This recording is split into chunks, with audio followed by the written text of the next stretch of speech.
semi-alien. Gary Shainberg, British Telecom, BT. Hello. The real-time web, the fire hose from which we drink on a regular basis. How important is curation of that content for you?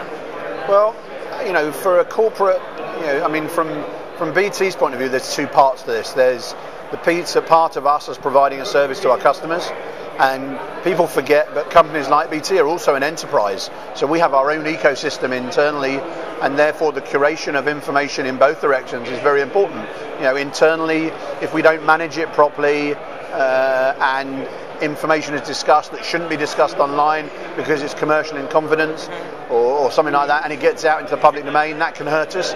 Conversely, if there's information that should be discussed in the public domain and it doesn't get out there and get discussed with our customers, people will see it as some form of protectionism, so we have to be very careful. But I'm talking about, like, let's talk about you, Gary Shainberg, the guy who uses social media, you use Twitter.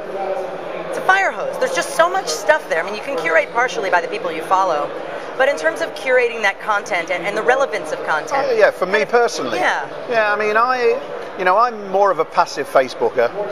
I have my followers, and there's people that follow me, and I use that as a mechanism to liaise with them, but also with my kids and family. And the same really goes for Twitter. I'm not a big Twitter user, but I can see the benefits of using it as a real-time update system, you know, just as an ad hoc discussion system. But the other problem is that, you know, you've got so many other applications out there that do something similar. You know, you've got IM, you've got Google Chat, you know, and you can end up using so many different applications. You don't know who you're talking to on what application, or you're chasing people app to app to find out which one they're on at the time. So the ability of any given platform to better ascertain relevance within a particular stream from that flow would be important. Absolutely. I mean, somewhere maybe, I mean, you know, aggregation tools are coming. You're seeing more and more apps out there that are pulling in feeds from other directions. You know, friend feed being the obvious one, but there's many others as well. And the key thing is that it's not only being able to aggregate it in, but it's also being able to filter it out. Yeah. Now, if I say the words digital intuition, what's the first thing you think? Digital intuition. I'd say picking the right investment.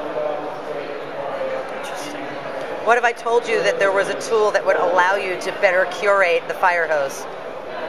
I'd be interested. Fantastic. Well, perhaps I'll tell you more about that. Off camera. Yeah.